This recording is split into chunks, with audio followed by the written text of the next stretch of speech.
बाबा बोरकरांनी महात्मा गांधींवर महात्मायन लिहायला घेतलं होतं. तर त्याच्या आधी ते त्यांना भेटलेही होते. तर ही भेट केव्हा आणि कशी झाली? तसंच भारताचे प्रधानमंत्री पंडित जवाहरलाल नेहरू यांनाही ते भेटले होते. तर ह्या दोन्ही भेटींबद्दल थोडी सगळ्यांना आम्हाला माहिती सांगा. कविवर्य बोरकरांनी महात्मायन लिहिलं. 1948 साली त्याने त्याला सुरुवात केली. त्या अगोदरचा 2 वर्षाचा कालखंड विचार करण्यासारखा आहे. कारण त्या काळात काकासाहेब कालेलकरांमुळे त्यांना गांधीजींशी प्रत्यक्ष भेटण्याचा योग आला. काकासाहेबांना त्यांनी विनंती केली की मला पूर्ण एक दिवस गांधीजींबरोबर राहता येईल का? तेव्हा काकासाहेबांनी त्यांनी एवढंच सांगितलं की त्यांच्या दिनचर्येत कुठलाही व्यत्यय येणार नाही, विक्षेप येणार नाही, अशी काळजी घ्या. मी महात्माजींची परवानगी घेतलेली आहे. आणि तो संपूर्ण दिवस कवी बोरकर महात्माजींच्या बरोबर होते. त्यांची सर्व दिनचर्या पाहत होते आणि ते भारावून गेले होते की हा महापुरुष कर्म पूर्ण साक्षीभावाने कसा करतो याचं दर्शन त्यांनी त्या एका दिवसात घेतलं. काकासाहेबांबरोबर नेहरूजींना जेव्हा ते भेटले तेव्हा त्यांनी नेहरूंना एक प्रश्न विचारला होता गोव्याच्या स्वातंत्र्य संग्रामाबद्दल की पोर्तुगीज हे युनोमध्ये प्रवेश घेण्यासाठी उत्सुक आहेत आणि जर तो त्यांना मिळाला तर ते इंग्लंडचं बंधुराष्ट्र होईल. कारण पोर्तुगीजांची परराष्ट्र नीती ही लंडनच्या सांगण्यावरून चालू असते.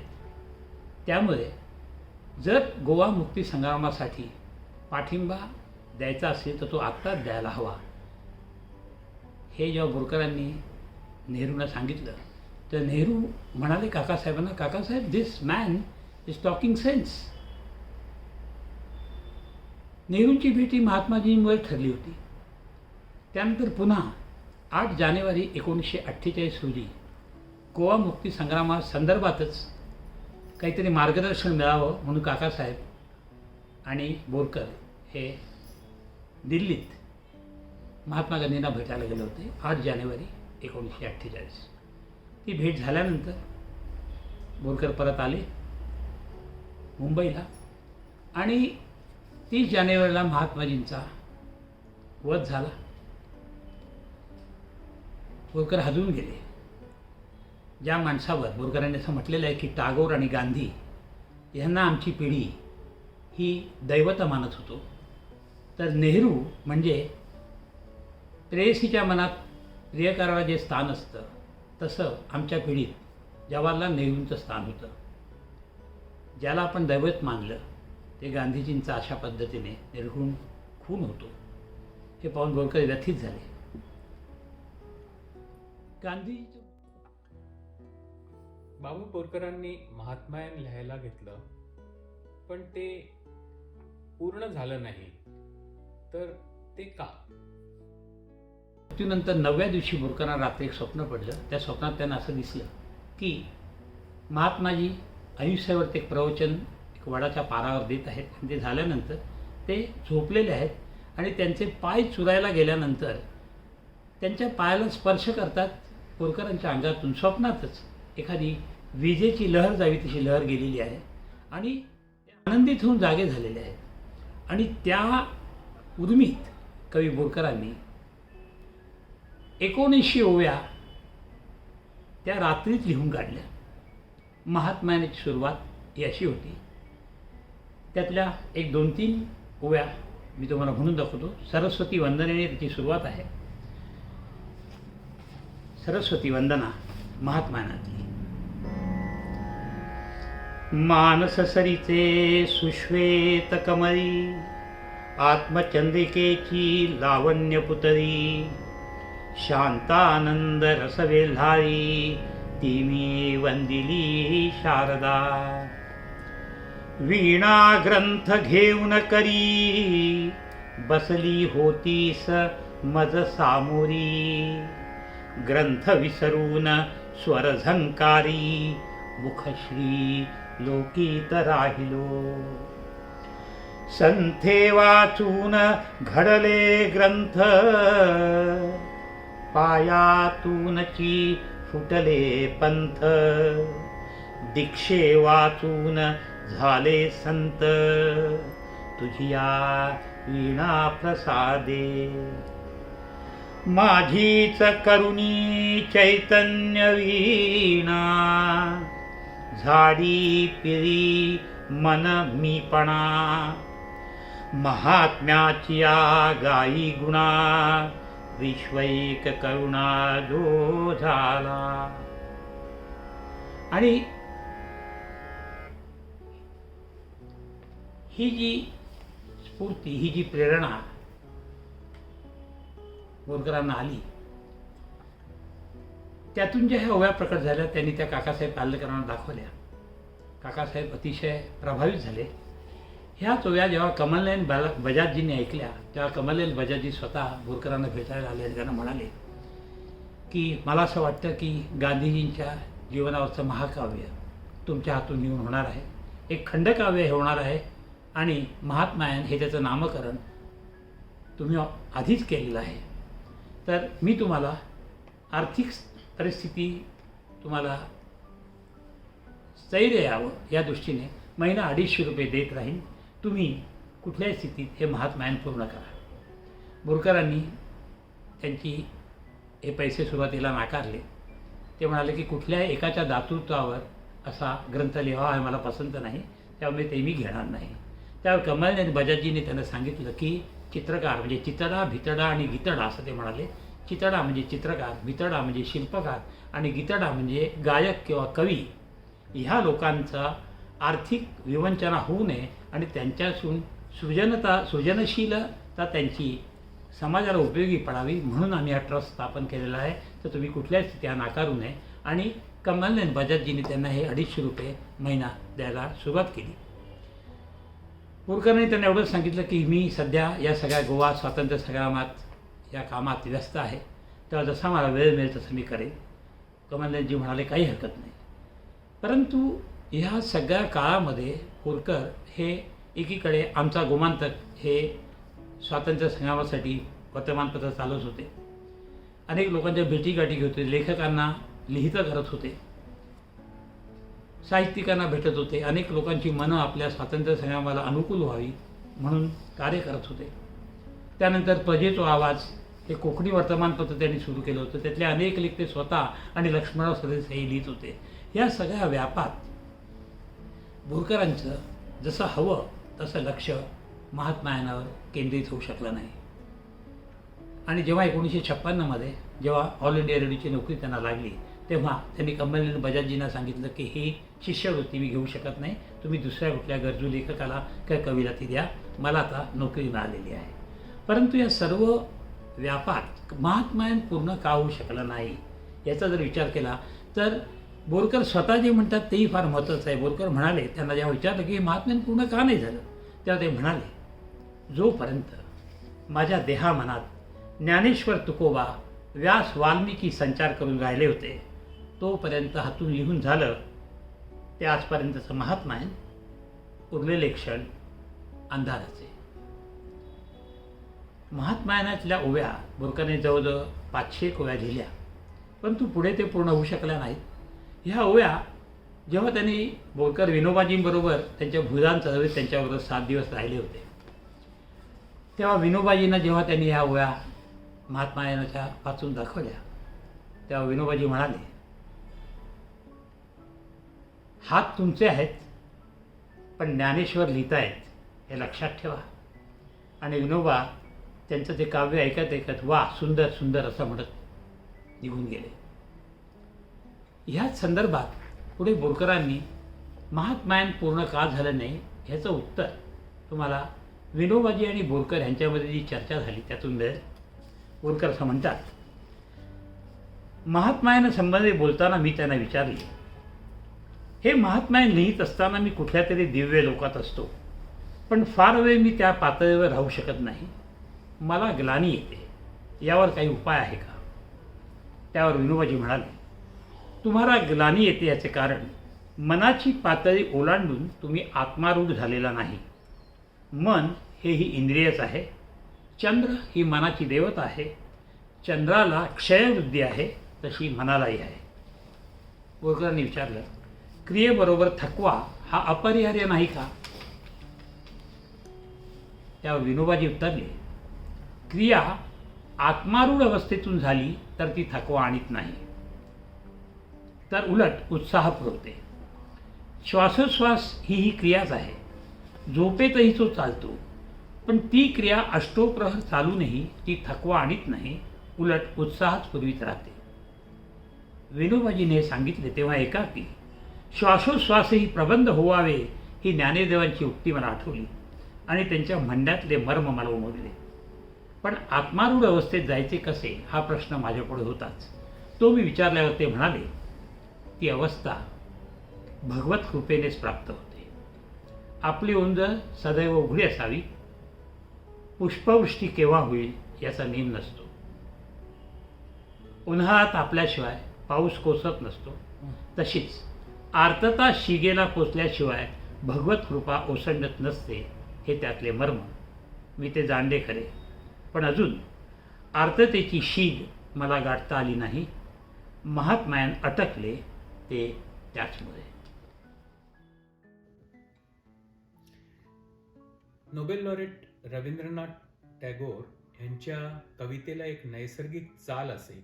त्यालाच पुढे नंतर रवींद्र संगीत ही म्हणतात. तसंच बाबा बोरकरांच्या कवितेलाही एक नैसर्गिक चाल आहे. तर हा सारखेपणा दोघांमध्ये कसा आहे आणि रवींद्रनाथ टागोरांच्या कवितेचा बोरकरांच्या कवितेवर काही प्रभाव आहे का? रवींद्रनाथांच्या कविता बोरकरांनी वयाच्या 22-23 वर्षी वाचल्या. त्यांचं साधना हे पुस्तक वाचलं, तसंच त्यांचं पर्सनॅलिटी हे पुस्तक त्यांनी वाचलं. आणि बोरकर असं म्हणतात की साधना वाचल्याने त्यांना एक गळसपणा प्राप्त झाला आणि पर्सनॅलिटी हे रवींद्रनाथ टागोरांचं पुस्तक वाचल्यानंतर एक आपल्या संस्कृतीची जी परंपरा आहे किंवा त्याचं जे सामर्थ्य आहे, त्याची जी व्यापकता आहे, त्याची अनुभूती बोरकरांना ह्याच्यातनं मिळाली. पुढची अनेक वर्ष 30-40 वर्ष बोरकर रवींद्रनाथांच्या कविता वाचत होते. त्या कवितांच्या प्रेमात पडले होते. काही बंगाली कवितांचा बोरकरांनी अनुवादही केला होता. बोरकर जेव्हा शांतिनिकेतनला गेले तेव्हा रवींद्रनाथ त्या अगोदरच निर्गत झाले होते. परंतु तिथलं एकंदरीत वातावरण पाहून बोलपूरमधलं बोरकरांना काही तेवढंसं चांगलं वाटलं नाही. बोरकरांनी 1960 नंतर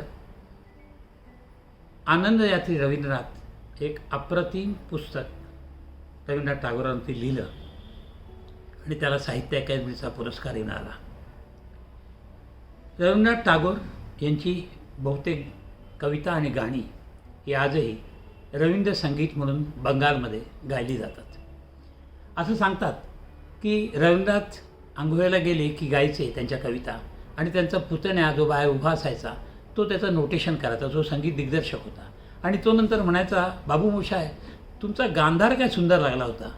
आणि टागोर त्याला म्हणायचे, हो का, तो गांधार होता का? कारण टागोरांनी तशा पद्धतीने गांधार मध्यम असं शिक्षण न घेता जे उत्स्फूर्त त्यांना यायचं तसे ते गायचे, तशा त्यांच्या कविता व्हायच्या. टागोर मुळात त्यांच्या तरुणपणी लंडनमध्ये राहिले होते आणि तिथे ज्या कुटुंबात ते राहत होते तिथे वेस्टर्न म्युझिक, त्या 3 मुली होत्या, त्या शिकत होत्या आणि त्या वेस्टर्न म्युझिकचे संस्कारही टागोरांवरती झाले होते. त्यामुळे टागोरांचं संगीत हे एक मेलडी हार्मनी या दोन्ही पद्धतीचं संगीत आहे. त्याच्यावरती बाऊल संगीताचाही परिणाम आहे आणि म्हणून रवींद्र संगीत हे एक वेगळ्या पद्धतीचं संकर आणि संगम ह्यातून झालेलं संगीत आहे. कवी बोरकरांच्या बाबतीत म्हणाल तर बोरकरांच्यावरती सुद्धा गोव्यातलं जे नाट्यसंगीत त्यांच्या कानावर पडलं, भजनं कानावरती पडली, नवदुर्गाचे देऊळ बोरीच्या गावातलं किंवा फोंड्यातलं शांतादुर्गा, मंगेशीचं देऊळ या सगळीकडे जी कीर्तनं चालायची, सांस्कृतिक कार्यक्रम व्हायचे, भजनाचे कार्यक्रम व्हायचे, या सगळ्यातून बोरकरांचाही ताल आणि स्वर हे पक्के होत गेले. त्यामुळे एक ज्याला सबकॉन्शियस माइंड म्हणतात किंवा अर्धजागृत मनावरती हे संगीताचे संस्कार बोरकरांवरती अतिशय चांगले झालेले होते. आणि बोरकर असं लिहितात की मी कविता मुद्दाम कधी लिहायला बसलो असं झालं नाही. स्त्रियांना जशी मुलं होतात तशा मला कविता होतात किंवा येतात. जेव्हा कविता व्हायची असते तेव्हा मी लौकिक जगातून अलौकिक जगात उतरला गेलेलो असतो.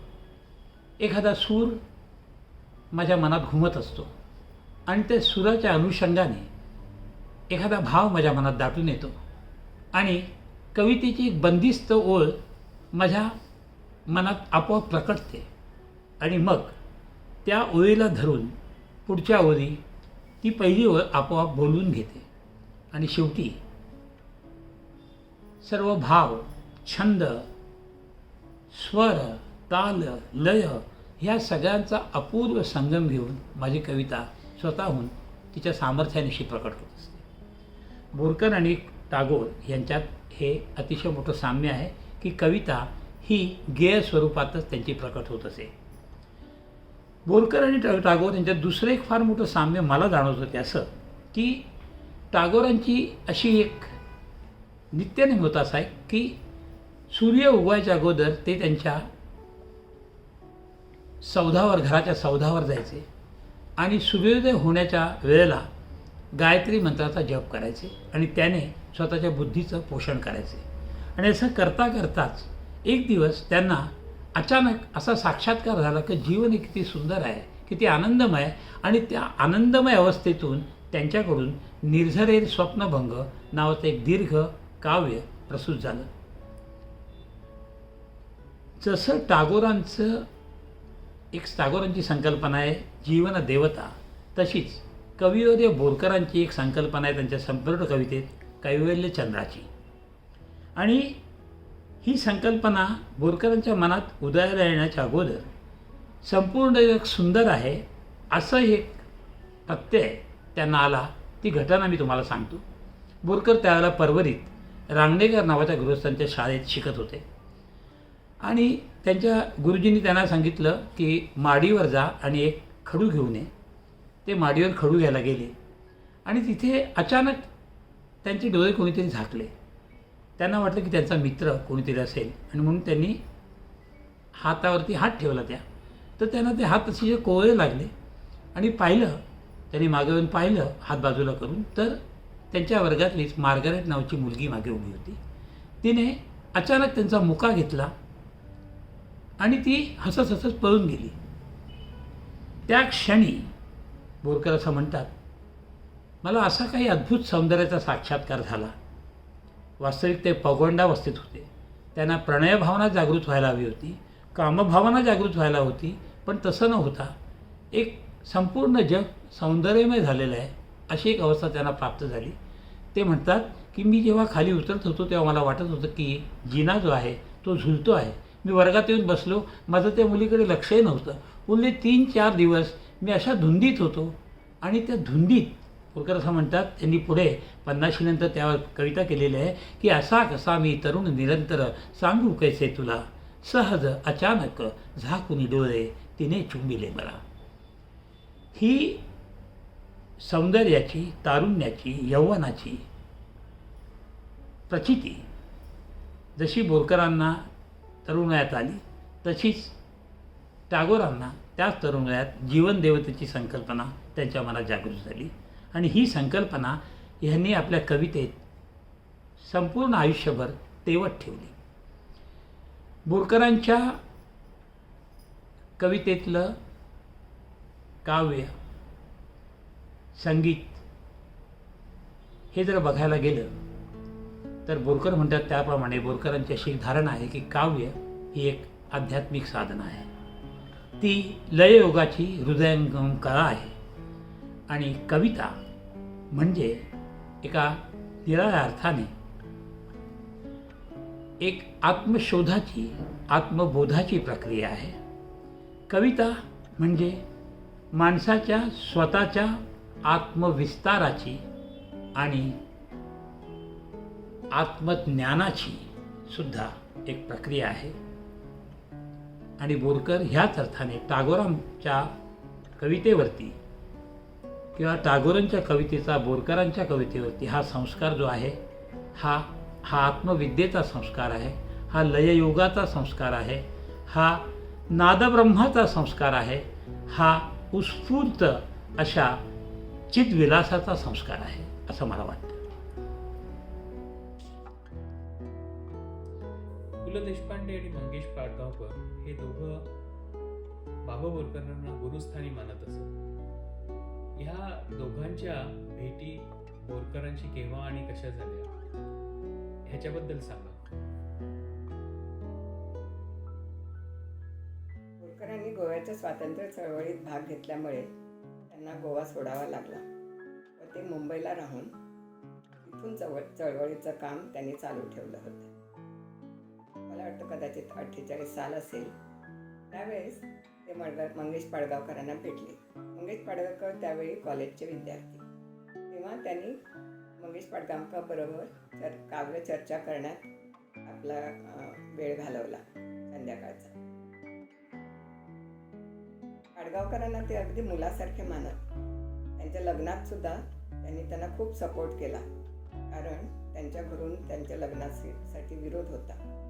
पाडगावकर आम्हाला अगदी घरच्यासारखेच वाटत. पु ल देशपांडेंनी लिहून ठेवलं आहे की ते लहान असताना बोरकर त्यांच्या आजोबांना भेटायला आले ऋग्वेदी, आणि त्यांनी चपल तुझे चरण जरा या घरी स्थिरावे ही कविता म्हणून दाखवली. ते त्यांच्यापेक्षा 10 वर्षांनी लहान. नंतर बोरकर जेव्हा आकाशवाणीत कामाला लागले त्याच्यानंतर मला वाटतं वर्षभराने पाडगावकरही पु ल देशपांडेही तिथंच नोकरीला लागले. आणि त्यांची तिघांची टेबलं एकाच रूममध्ये होती, म्हणजे बोरकर, पु ल देशपांडे आणि व्यंकटेश माडगूळकर. पु ल देशपांडेचा आणि त्यांचा तेव्हापासून जो ऋणानुबंध जुळला तो अगदी शेवटपर्यंत.